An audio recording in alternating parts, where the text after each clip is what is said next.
Hello everyone, welcome to my YouTube channel teaching is fun. So without wasting a time चलो शुरू करते हैं। तो इस वीडियो में हम कंडीशनल स्टेटमेंट के बारे में सीखेंगे, जैसे कि इफ़ एल्स का कैसे यूज़ करना है। ठीक है, इससे पहले वाले वीडियो में हमने व्हाइल लूप के बारे में सीखा, उससे पहले हमने फॉर लूप भी कवर किया है, और उससे पहले हमने सारे data types string, list, tuple, set, dictionary सारे कवर कर लिए। ठीक है, अगर आप डायरेक्टली इस वीडियो पे आए हो तो आई विल एडवाइस कि प्लीज़ बाकी वीडियोस भी देखो और फिर आप यहाँ पे आओ ताकि आप फॉलो कर सको। ज़्यादा आपका टाइम नहीं लगेगा। मैंने बहुत ही छोटे छोटे कॉम्पैक्ट वीडियो बनाए, पर वही चीज़ें रखें जो काफ़ी इंपॉर्टेंट होती हैं in terms of problem solving और लॉजिक्स बिल्डिंग। ठीक है, तो चलो स्टार्ट करते हैं। और अगर अब तक आपने मुझे सब्सक्राइब नहीं किया तो please subscribe to my channel. So if else की ज़रूरत कैसे है। मान लीजिए कि आपके पास एक प्रॉब्लम स्टेटमेंट है कि कोई भी नंबर इनपुट हो रहा हो और आपको चेक करना हो कि वो नंबर 10 से बड़ा है कि छोटा है, तो आप कैसे करोगे। तो उसी के लिए ये इफ़ एल्स कंडीशन, मतलब आपका जो डिसीजन है, लॉजिक है उस प्रोग्राम को सॉल्व करने के लिए, कोई प्रॉब्लम को सॉल्व करने के लिए, वो बेस्ड होता है कंडीशंस पे। ठीक है, तो उसमें इफ़ एल्स का यूज़ करते हैं कि अगर इफ़ कंडीशन ट्रू है तो ये करो, अगर नहीं है तो दूसरा स्टेटमेंट एग्जीक्यूट करो। मतलब जनरल अगर लिखना हो तो इफ़ कंडीशन वन, अगर इफ़ कंडीशन वन, ठीक है, अगर ये कंडीशन ट्रू है, इफ़ कंडीशन वन मतलब कि अगर कंडीशन वन ट्रू है तो एग्जीक्यूट करो, तुम एग्जीक्यूट करो ये वाले, एग्जीक्यूट करो स्टेटमेंट जो यहाँ लिखे होंगे। ठीक है, उसके बाद एल्स, अगर ये कंडीशन ट्रू नहीं है तो आप एग्जीक्यूट करो अगला स्टेटमेंट। ठीक है, तो ये हो गया आपका एक जनरल फ्रेमवर्क कि कैसे इफ एल्स रहता है कि अगर कंडीशन वन ट्रू है तो एग्जीक्यूट करो स्टेटमेंट वन, और अगर कंडीशन वन ट्रू नहीं है तो आप एग्जीक्यूट करो स्टेटमेंट टू। मान लो ऐसे करके तीन कंडीशन हुई कि स्टेटमेंट वन ट्रू हो तो एग्जीक्यूट करो condition one, statement two true हो तो एग्जीक्यूट करो कंडीशन टू, फिर अगर दोनों कोई ट्रू ना हो तो एग्जीक्यूट करो कंडीशन थ्री। तो इसमें आप लिख सकते हो इफ़ कंडीशन वन तो एग्जीक्यूट करो स्टेटमेंट वन। ठीक है, उसके बाद दूसरा क्या होता है एल इफ़, मतलब इसको शॉर्ट फॉर्म में लिखने का एल्स इफ़, अगर कंडीशन वन ट्रू नहीं है मतलब आपकी कंडीशन इफ़ एल्स इफ़, अगर कंडीशन टू ट्रू है तो आप एग्जीक्यूट करो स्टेटमेंट टू। ठीक है, अदरवाइज एल्स आप एग्जीक्यूट करो स्टेटमेंट थ्री। तो ये हो गया, इस तरह से आप मल्टीपल कंडीशंस भी बीच में डाल सकते हो। ठीक है, तो ये हो गया जनरल फ्रेमवर्क। तो एक प्रॉब्लम को सॉल्व करके सीखते हैं। तो मान लो जैसे हमने प्रॉब्लम डिस्कस किया था कि write a program to check whether a number is greater than 10 और नॉट, उसको करना है। तो यहाँ पे x करते हैं इक्वल्स टू नंबर। ठीक है, उसके बाद इफ़, मतलब अगर आपको जनरली समझना है तो यहाँ कर दो INT input the number. INT क्यों लगाना पड़ा, क्योंकि मैंने बताया था आपको कि जब आप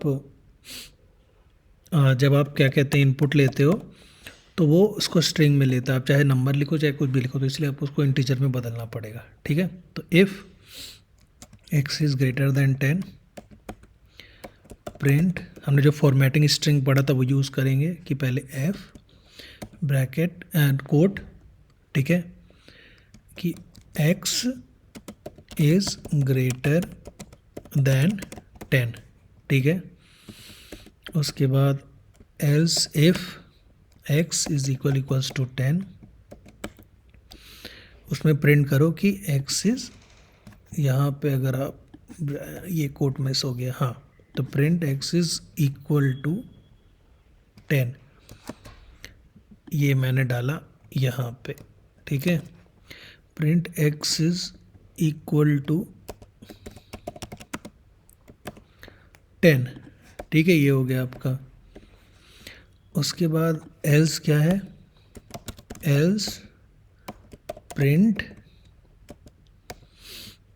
x इज़ लेस देन 10। ठीक है, ये यहाँ पे कॉमा लग गया गलती से, डबल कोट लगा देते हैं। ठीक है, अब ये रन किया, उसने कहा इनपुट द नंबर, मैंने रन किया 23, तो वो उसने प्रिंट किया 23 इज़ ग्रेटर देन 10। ठीक है, सही है। अब मान लो चेक करते हैं, मान लो यहाँ करते हैं 10 से प्रिंट किया 10 इज इक्वल टू 10, ठीक है। फिर हम करते हैं मान लो 4 और चेक कर, यस 4 इज़ लेस देन 10। तो आप देख रहे हो पहले वो उसने मुझसे इनपुट लिया x, जब मैंने 4 डाला तो उसने क्या if x is greater than 10, नहीं। तो इसमें गया else if x is equal to 10, नहीं। तो इस वाले में गया एल्स, फिर उसने प्रिंट किया yes print x is less than 10। तो ये हो गया आपको एक छोटा सा एग्जाम्पल कि कैसे आपको इफ एल्स यूज़ करना है।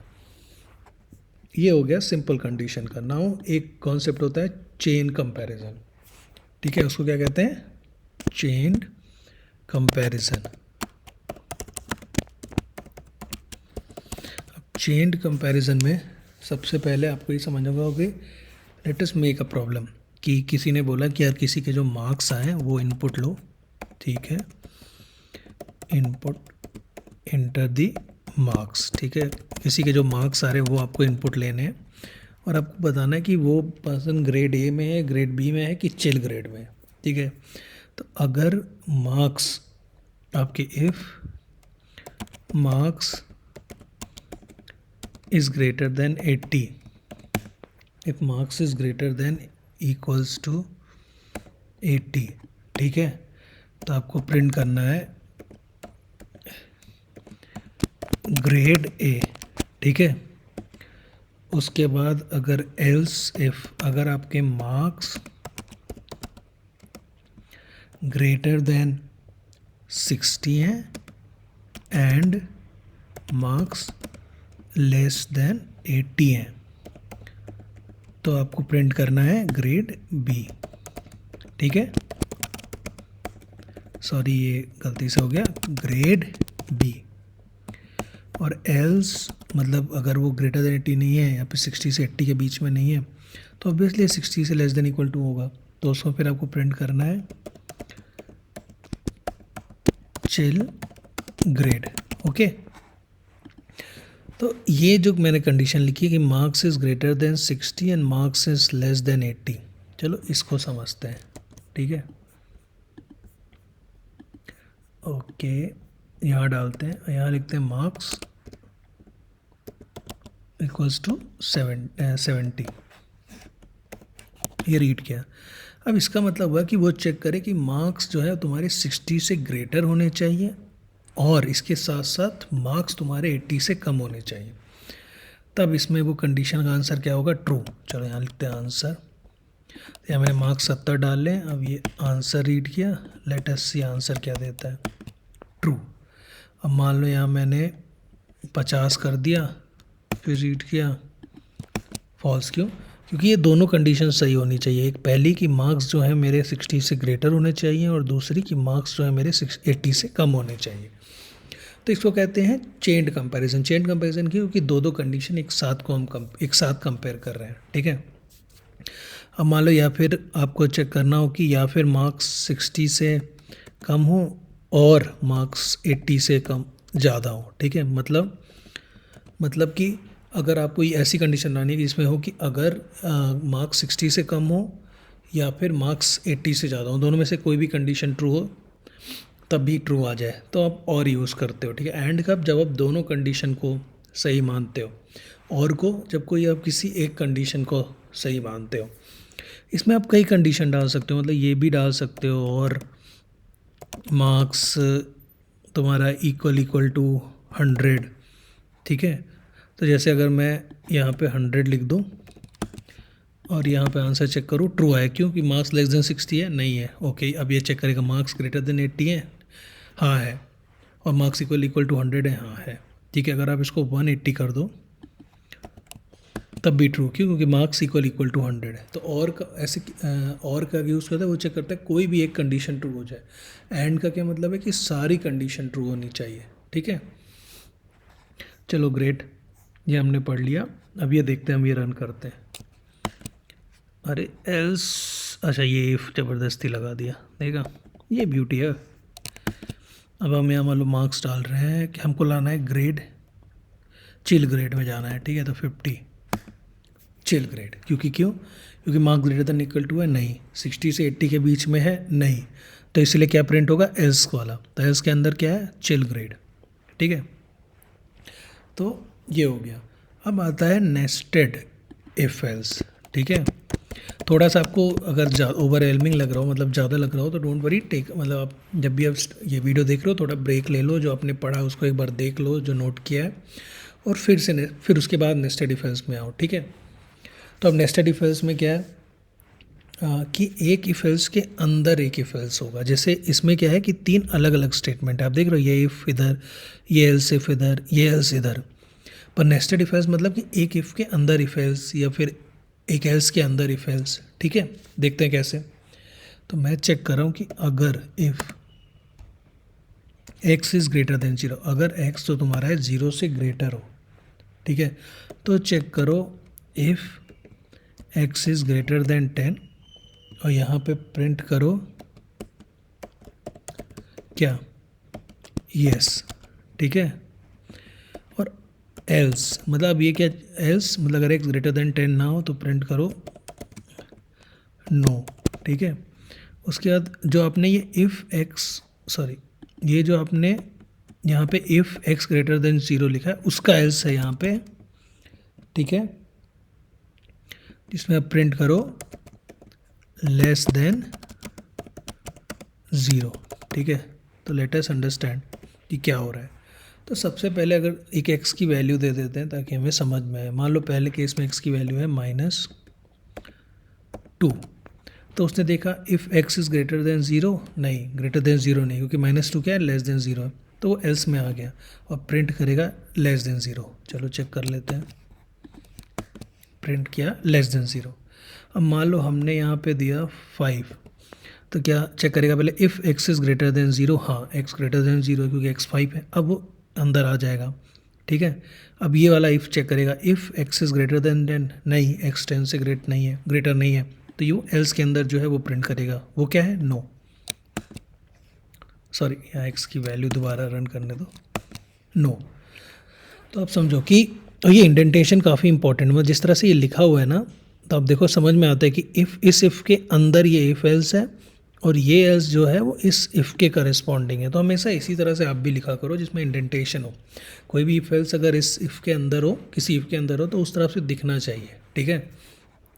ऐसे साफ क्लियर हो रहा है कि अगर ये इस इफ़ को, अगर ये इफ़ वाली कंडीशन सही होगी तभी वो ये वाला इफ़ और एल्स रीड करेगा, अदरवाइज़ वो इस एल्स में आ जाएगा, ठीक है। चलो ग्रेट, ये भी हो गया। अब हम एक प्रॉब्लम करेंगे और उसको यूज़ करके हम थोड़ा सा देखेंगे जो हमने अभी तक पढ़ा है, ठीक है। तो चलो नाउ सिंपल प्रॉब्लम लेंगे, बट उसको थोड़ा सा अच्छे तरीके से करेंगे जैसे एक प्रोफेशनल आदमी करता है। Check if a number is even और नॉट, ठीक है। चलो, तो सबसे पहले हमने इनपुट लिया, n is equals to input enter the number, ठीक है, ये हमने ले लिया इनपुट। अब हमको एक फंक्शन पता है इस डिजिट, तो पहले हम देखेंगे जो उसने जो चीज़ इंटर की है वो आप में उसमें सारे डिजिट होने चाहिए। क्यों? क्योंकि हमें इवन नंबर चेक करना है, तो उसके लिए हमने इस डिजिट वाला फंक्शन यूज़ किया था, याद करो लिस्ट में, if n dot is digit, ठीक है, if n dot is digit is equals to true, अगर ऐसा है, ठीक है, तो भाई ठीक चल रहा है काम। इस वाले में आओ और इसको पहले इंटीजर में बदलो, ठीक है, बदल दिया।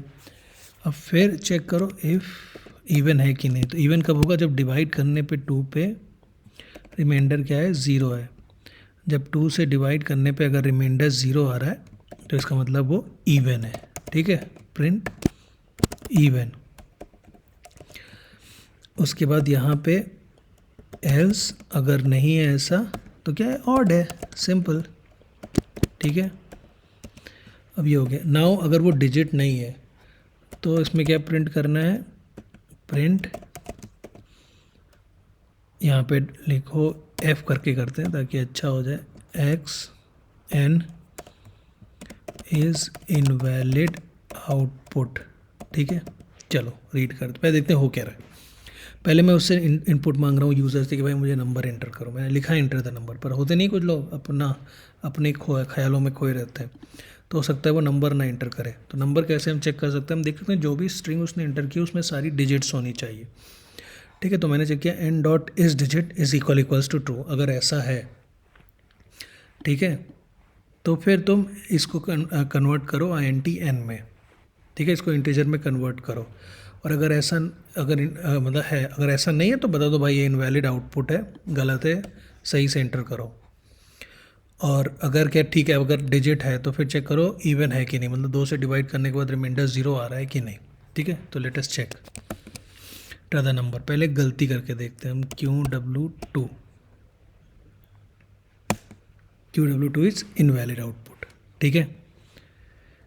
तो ये तो नहीं है। अभी वो फिर से रन करते हैं 23 ऑड, ठीक है। तो ये हो गया एक सिंपल सी प्रॉब्लम को हमने कितना यूज़र फ्रेंडली बनाया है। मतलब अगर हम ये सब नहीं डालते तो वो डायरेक्टली रिमाइंडर निकालने की कोशिश करता, फिर एरर आ जाता, ठीक है। क्योंकि जो ये n है, जो वो वाला साइन है, वो सिर्फ नंबर के लिए काम करता है। और हम INT n में बदलते हैं तो हर स्ट्रिंग को इंटीजर में आप नहीं बदल सकते हो, ठीक है। वही बदल सकते हो ना जिसमें डिजिट है। तो इस तरह से वही मेक सेंस करता भी है। तो इसीलिए तो ये है कि हमने यहाँ पे ये प्रोग्राम किया, बहुत ही सिंपल प्रोग्राम था।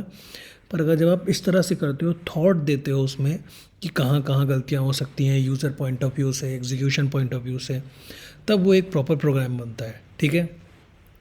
अगर आपको ये प्रोग्राम समझ नहीं आया तो एक बार और आप गो थ्रू करो, ठीक है, तो आपको समझ में आ जाएगा। नहीं आया तो do let me know in the comment section. अगर आप चाहते हो कि मैं कोई भी कॉन्सेप्ट को दोबारा समझाऊँ, I will be happy to do so. और अगर आपको ये वीडियो पसंद आया है तो please subscribe to my channel और do like, comment and share it with your friends, ठीक है। Thank you so much, take care, bye.